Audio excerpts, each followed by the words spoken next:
¿Cómo está, doctor? ¿Qué tal? Muy buenos días. Voy a realizar lo que es la presentación del modelo entidad-relación para una biblioteca y persona, René Mamani Carvajal, ¿no?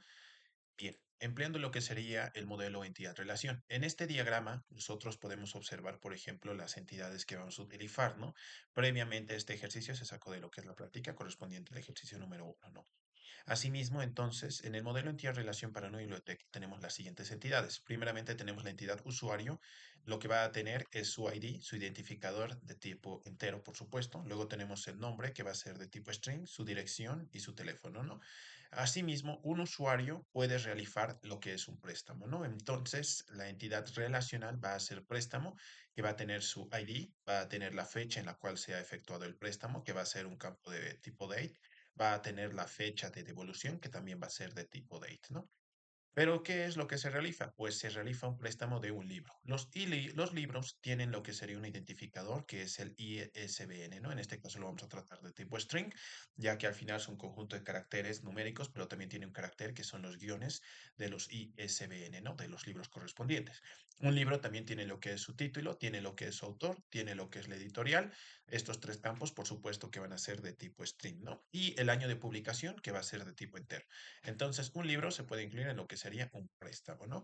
Pero por supuesto, también tenemos que ver lo que serían los triggers, ¿no? Dentro de lo que es el trigger, se tiene un trigger para asignar las fechas de préstamo, ¿no? En este caso va a ser de tipo before insert, es decir, cuando se va a querer antes de que insertemos, por ejemplo, un campo, se va a utilizar mediante la tabla préstamo. La condición va a ser, por ejemplo, las fechas en las cuales se están realizando estos préstamos, de que no sean de tipo nulo. La acción, fecha préstamo, esto va a estar sujeto a lo que sería la fecha, por supuesto, current date. Y en la descripción, si asigna la fecha actual, si es que no se especifica, ¿no? Podría haber. Las entidades, campos y clave, ¿no? Entonces hemos visto que tenemos la entidad libro, usuario, tenemos la relación préstamo que va a utilizar la llave foránea. ¿Por qué? Porque el ISBN representa lo que es el primary key, ¿no? La llave primaria. El ID usuario tiene también su llave primaria. Y la relación préstamo va a tener lo que es el PK, la llave primaria de la entidad, en todo caso préstamo, obviamente. Y las llaves foráneas, en este caso, del ID usuario y del ISBN del libro, ¿no? Aquí podemos ver, por ejemplo, las relaciones de usuario a préstamo. Un usuario puede realizar varios préstamos, o aquí, ¿no? Como se nota en la descripción. También tenemos de libro a préstamo, ¿no? Un libro puede estar en muchos préstamos. El usuario, esto en este caso se representa de N a M por lógica, donde se representa a través de la entidad préstamo, ¿no? De usuario con libro. Y el trigger de préstamo que automatiza la asignación de fecha al registrar un préstamo. Entonces, el trigger implementado es un trigger asignar fecha a préstamo, ¿no? Como ya lo había explicado anteriormente. Aquí tenemos algunos ejemplos únicamente visuales. Por ejemplo, tenemos lo que son las tablas del libro, tenemos lo que sería la tabla del usuario y por supuesto las tablas de préstamo, ¿no? Después de ello, por ejemplo, queremos realizar en algunas consultas simples, listar todos los libros disponibles. Entonces seleccionamos el ISBN, el título, el autor, el editorial y el año de publicación desde la tabla libro. También podríamos haber utilizado lo que es el símbolo de asterisco, es decir, para invocar o llamar a todos los campos de la tabla, ¿no? De esa manera obtenemos todos los libros registrados en la biblioteca. Después tenemos listar los registros, o mejor dicho, los préstamos activos, en este caso sin devolución. Y de la misma forma, ¿no? Podemos realizar lo que es una consulta anidada mediante un join, es decir, vamos a utilizar dos tablas. En este caso, las tablas que vamos a utilizar son usuarios y préstamos, ¿no? Y libros, por supuesto. Entonces, tenemos lo que es el ID del préstamo. Esto es P. Como podemos ver aquí, la simbología P representa lo que es la tabla de préstamo. Entonces, de la tabla préstamo tenemos su ID. De la tabla U, que corresponde a lo que es el usuario, vamos a obtener, aquí está, ¿no? Usuario, vamos a obtener lo que sería el nombre. Del libro vamos a obtener su título y del préstamo la fecha del préstamo, ¿no? Entonces, desde la tabla préstamo, que va a estar unido con la tabla de usuarios, que tiene que obviamente coincidir en lo que son sus llaves primarias y foráneas, y lo mismo respectivamente con la tabla libro, ¿no? Donde la fecha de devolución sea de tipo null. Entonces devolvemos los préstamos donde la fecha de devolución no ha sido registrada. Y aquí tenemos, ¿no? Un ejemplo de respuesta más o menos, podemos decir simulado, de acuerdo a lo que serían estas tablas que tenemos en la parte superior. Y el último sería, por ejemplo, utilizar lo que es el count, ¿no? Es decir, contabilizar o contar cuántos libros ha prestado cada usuario. Entonces seleccionamos el nombre, la cantidad de préstamos, desde la tabla usuario. Igual podemos realizar lo que sería la unificación con la tabla préstamo y obtenemos por group by, es decir, ordenamos por el nombre de acuerdo a los usuarios y lo ordenamos de acuerdo a la cantidad de préstamos de forma descendente, ¿no? Entonces aquí tenemos lo que es un ejemplo.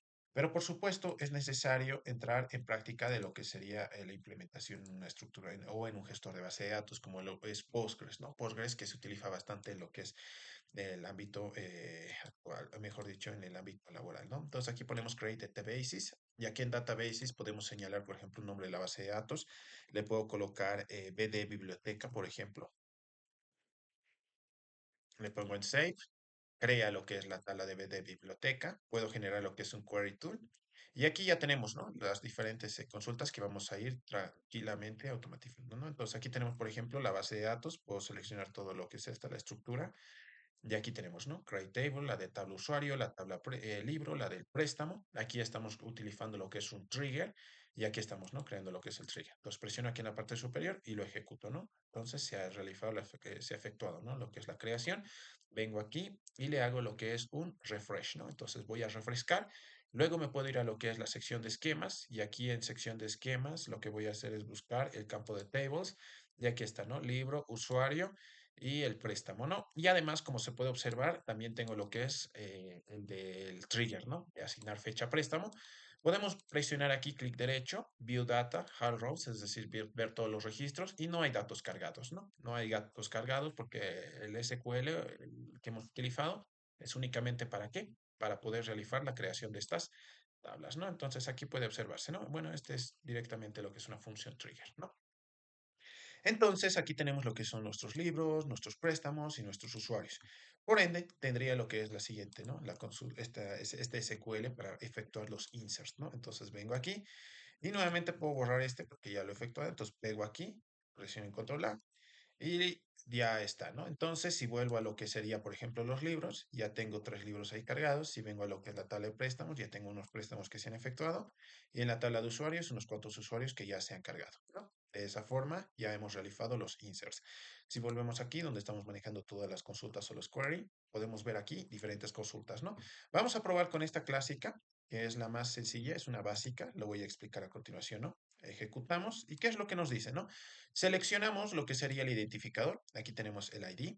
Seleccionamos lo que es el nombre y el teléfono, pero todo esto desde la tabla usuario, ¿no? Entonces aquí tenemos, ¿no? El ID, el nombre, el teléfono, pero ¿desde dónde? Desde la tabla usuario.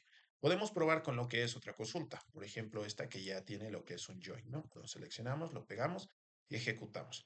¿Qué es lo que estamos haciendo aquí? Vamos a leerlo, ¿no? Seleccionamos de la tabla usuario su nombre, y le vamos a denominar a este campo as usuario, ¿no? El campo, ¿no? El nombre o la etiqueta.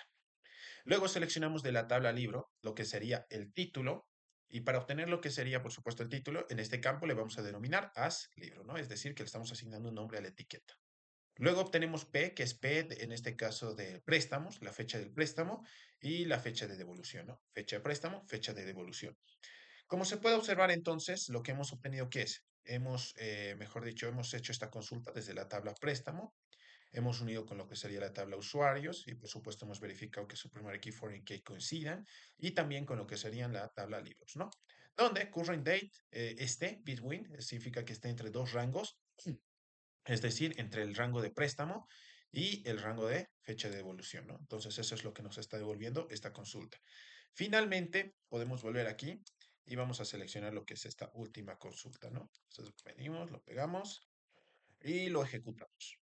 Bien, ¿qué estamos haciendo aquí? Seleccionamos de la tabla usuario lo que es el ID del usuario, el nombre, ¿no? De la tabla usuarios y contamos, ¿no? Contamos en este caso la cantidad de préstamos que se han efectuado y denominamos ese campo total préstamos, ¿no? El campo total préstamos. Máximo, en este caso lo que estamos haciendo es obviamente obtener la última fecha de préstamo, ¿no? De la tabla préstamos, ¿no? Desde usuario, unificamos por supuesto con lo que sería la tabla préstamo, verificamos sus coincidencias con el primary key, foreign key de la tabla usuario con el préstamo. Group by, es decir, que vamos a ordenar, o mejor dicho, agruparlos esto de acuerdo a lo que es el ID del usuario y el ID del nombre, ¿no? Finalmente ordenamos esto en función del total de préstamos. En este caso todos nos van a dar uno, ¿no? Pero podemos afectar de forma descendente o ascendente. Entonces, de esta manera, como se ha podido observar, hemos tenido lo que sería la tabla libro, la tabla préstamos y la tabla usuarios, ¿no? Bueno, podemos ejecutar, quizás si me permite. Aquí está, volvemos a refrescar y volvemos a refrescar, ¿no? No ha habido ningún efecto. Podemos volver entonces finalmente a lo que es nuestra presentación Y de esa forma concluye entonces respecto a lo que sería el modelo entidad-relación de la biblioteca. Los triggers. Generalmente los triggers llegamos a utilizar para cuando haya alguna acción, por ejemplo, que repercuta en afectar, por ejemplo, una base de datos, pero de manera, podemos decir, ilegal o irresponsable, ¿no?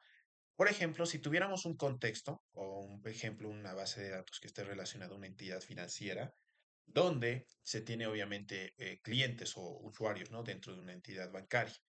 Entonces, por ejemplo, como tal, ¿cómo se menciona esto? Como tal, entonces, el contenido que se va generando, mejor dicho, las consultas, son generalmente de lectura, ¿no? Porque tenemos aquí lo que es lectura, escritura, podemos poder actualizar, incluso podemos llegar a poder eliminar, ¿no? Mediante lo que es el CRUD, ¿no? Create, read, update y delete. Pero ¿dónde repercute el problema? Si hay una consulta, por ejemplo, mejor dicho, una actualización a un usuario o a un cliente fuera de un horario, por ejemplo, laboral, entonces lo que hace el trigger es automáticamente se dispara al trigger el usuario que ha hecho la modificación, la hora, el día y a qué cliente es al que ha afectado y qué columnas o campos, ¿no? Los triggers son más utilizados para ese tipo de aspectos porque permiten realizar lo que sería auditoría de sistemas informáticos, ¿no? Es decir, auditar sistemas, auditar estructuras de bases de datos en entidades financieras bajo una lógica de negocio, ¿no? Fundamental y por seguridad, por supuesto, de la infraestructura de TI, ¿no? De las tecnologías de la información. Bueno, muchas gracias, licenciado. Presentado, doctor, va a disculpar. Entonces ya he culminado con lo que es esta presentación. Sin más que agregar, hasta luego.